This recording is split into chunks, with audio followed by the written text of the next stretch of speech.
Hermanos amados, el pastor Pedro Saavedra les saluda y seguimos adelante. Recuerde que estamos en la serie Cómo el Eterno levanta su edificio.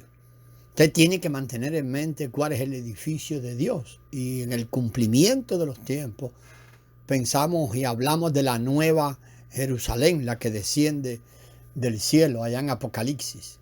El Señor nos introduce en él y en el Padre para unirse con y unirnos a nosotros y poder morar nosotros en verdadera unidad, en mutualidad.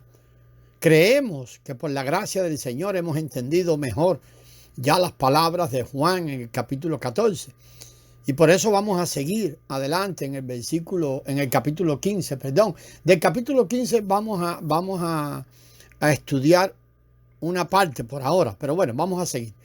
Inmediatamente después de concluido el capítulo 14, mire cómo comienza el capítulo 15. Yo soy la vid verdadera y mi Padre es el labrador. Todo pámpano que en mí no lleva fruto lo quita o lo quitará, y todo aquel que lleva fruto lo poda para que lleve más fruto. Ya vosotros estáis limpios por la palabra que os he hablado. Permaneced en mí y yo en vosotros. Mantenga estas palabras en mente. Permaneced en mí y yo en vosotros. Como el pámpano no puede llevar fruto por sí mismo si no permanece en la vid, así tampoco vosotros si no permanecéis en mí. Yo soy la vid, vosotros los pámpanos, y el que permanece en mí y yo en él, este lleva mucho fruto, porque separados de mí nada podéis hacer. Ya en el capítulo 14 nos había dicho el Señor que un día Él partiría, un día particular esto sucedería, que el Señor resucitaría de los muertos, iría a la muerte, resucitaría de los muertos, nos introduciría en Dios y que Él mismo también moraría en nosotros. Todo eso es lo que sacamos de ahí del capítulo 14, pero en el capítulo 15 se presenta el hecho de la unión de la vid y los pámpanos.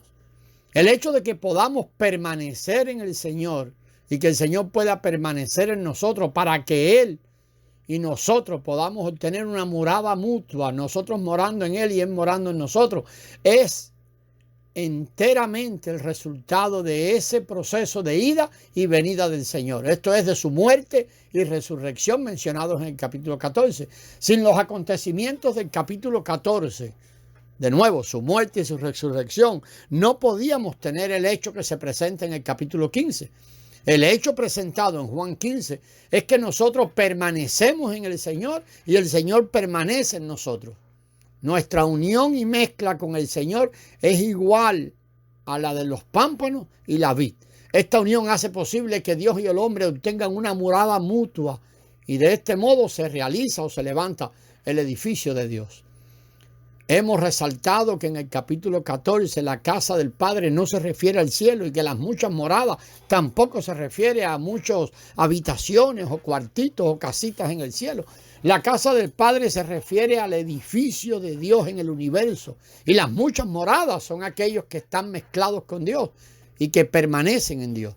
Todo aquel que se mezcla con Dios y permanece en Dios es una morada en la cual habita Dios.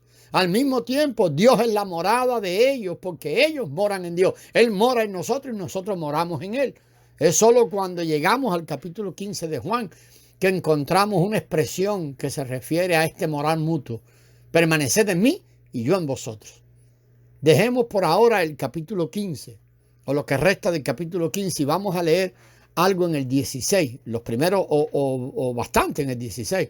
Los primeros, vamos a mirar ahí del versículo 5 al 7 o la primera parte del 7. Estamos en el capítulo 16. Pero ahora voy al que me envió y ninguno de vosotros me pregunta dónde vas. Antes, porque os he dicho estas cosas, tristeza ha llenado vuestro corazón. Pero yo os digo la verdad, os conviene que yo me vaya, porque si no me voy, el Consolador no vendrá a vosotros. El significado de lo que el Señor aquí está diciendo, parafraseando estas palabras, está diciendo prácticamente, si no me voy, no podré ser transformado. Mi proceso no puede continuar para poder entrar en vosotros, en la transfiguración mía, en el espíritu de realidad, es que yo puedo entrar en vosotros. Os conviene que yo me vaya. Si no me voy, solo podré estar entre vosotros, pero no puedo estar en vosotros. Los versículos de la segunda parte del 7 al 13 o a la primera parte del 13, a continuación dicen así: mas si me fuere, o me voy, dice otra versión, os lo enviaré. Y cuando Él venga, convencerá al mundo de pecado, de justicia y de juicio. De pecado, por cuanto no creen en mí. De justicia, por cuanto voy al Padre y no me veréis más. Y de juicio, por cuanto el príncipe de este mundo ha sido ya juzgado. Aún tengo muchas cosas que deciros, pero ahora no las podéis sobrellevar. Pero cuando venga el Espíritu de verdad o de realidad, que es la palabra más correcta, Él os guiará a toda la verdad o a toda la realidad. El Espíritu de realidad, ese Espíritu de realidad es la misma transfiguración del Señor. El Espíritu de verdad es el Señor mismo procesado en espíritu. Él no nos guía a las doctrinas, sino a toda la verdad, a toda la realidad. ¿Qué es lo que es la realidad? Pues mire, es esto: yo estoy en mi Padre y vosotros en mí y yo en vosotros. Eso es un hecho consumado, capítulo 14, versículo 20. Esto tiene como fin que el hombre disfrute plenamente todo lo que está en Dios, lo cual equivale también a entrar en la realidad. El Espíritu Santo viene para introducirnos en la realidad de esta unión, y que esta unión en realidad pueda ser mostrada como una realidad por su obrar en nosotros, en nuestro vivir. Juan 16, 13b al 15, leemos allí, la segunda parte del 13. Porque no hablará por su propia cuenta, sino que hablará todo lo que oyere, y os hará saber las cosas que habrán de venir. Él me glorificará, porque recibirá de lo mío y os lo hará saber. Todo lo que tiene el Padre es mío. Por eso dije que recibirá de lo mío, tomará de lo mío y os lo hará saber. Estos versículos son cruciales, pero no vamos a detenernos en los detalles allí. Solo queremos notar que el Señor estaba diciendo: todo lo que el Padre es y tiene es mío. Cuando el Espíritu de realidad venga, Él los guiará a esa realidad, a toda la plenitud de la deidad, a todo lo que el Padre tiene, que es mío. Podéis disfrutar de todo lo que está en esa plenitud. Estamos parafraseando un poco esas palabras. El versículo 16 dice: todavía un poco y no me veréis, y de nuevo un poco y me veréis. Hermanos, sabemos que cuando el Señor dijo estas palabras estaba próximo a morir. Por eso dijo: todavía un poco y no me veréis, puesto que iba a ser muerto y sepultado. Pero todavía también dijo, y de nuevo un poco y me veréis, ya que sería resucitado como espíritu para estar en medio de los discípulos y entrar en ellos. El que el Señor se vaya se refiere a su muerte, y que el Señor venga, recuerde, se refiere a su resurrección. Los versículos 17 y 18 continúa diciendo: entonces se dijeron algunos de sus discípulos unos a otros: ¿qué es esto que nos dice? Todavía un poco y no me veréis, y de nuevo un poco y me veréis. Y porque yo voy al Padre, decían ellos. ¿Qué quiere decir con todo esto? Todavía un poco. No entendemos lo que habla. El Señor había dicho: yo voy al Padre, refiriéndose a aquel misterioso acontecimiento. Y por eso los discípulos no entendieron. Los versículos 19 y 20, Jesús, leemos allí: Jesús conoció que querían preguntarle y les dijo: preguntáis entre vosotros acerca de esto que dije: todavía un poco y no me veréis, y de nuevo un poco y me veréis. De cierto os digo, que vosotros lloraréis y lamentaréis, y el mundo se alegrará. Vosotros estaréis tristes, pero vuestra tristeza se convertirá en gozo. Esto se refiere al periodo de tiempo en que el Señor iba a ser crucificado y sepultado. Durante este tiempo, los seguidores del Señor llorarían y lamentarían, pero el mundo que crucificó al Señor se alegraría. Sin embargo, después de la resurrección del Señor, los discípulos verían al Señor y se regocijarían. ¿Qué les parece a todos aquellos que se llaman o nos llamamos cristianos con nombre y religión y todo este asunto? Y cada semana repiten los mismos llantos cuando viene lo que llaman la Semana Santa, la semana de los padecimientos o la semana mayor o no sé cuántas cosas.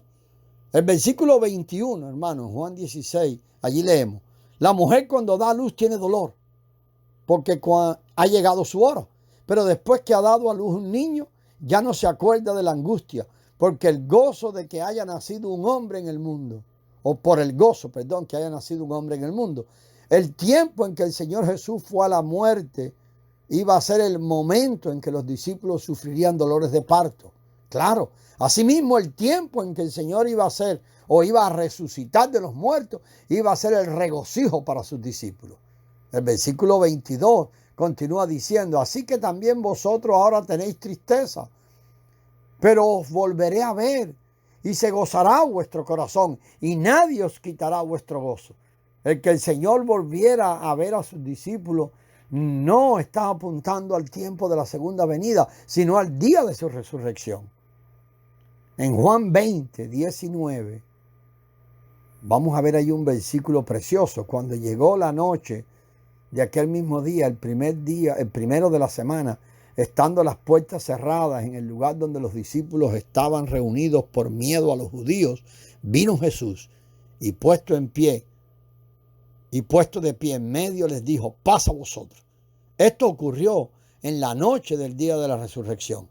Las puertas estaban cerradas, pero Jesús entró. ¿Cómo entró? Bueno, no lo sabemos. El versículo 20 continúa: y cuando les hubo dicho esto, les mostró las manos y los costados. Le mostró las manos y los costados, y los discípulos se regocijaron viendo al Señor. Él no vino a los discípulos simplemente como un alma o un espíritu, sino que vino con un cuerpo físico que todavía tenía las marcas y las heridas de la crucifixión. Aquí podemos ver que las palabras del capítulo 16 se cumplieron en el capítulo 20.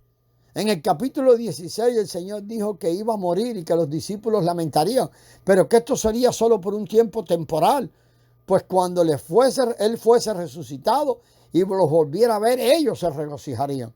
Entonces, en la noche del día de la resurrección, el Señor se puso en pie en medio de ellos y los discípulos le vieron y se regocijaron. Revisar estos versículos nos ayuda a ver que la palabra venida en Juan 14 al 16 no se refiere a la segunda venida del Señor en el futuro, sino al momento en que el Señor vino a estar en medio de los discípulos después de su resurrección. Continuemos, amados, y vamos a seguir con esta serie en el próximo audio. Gracias y paz del Señor.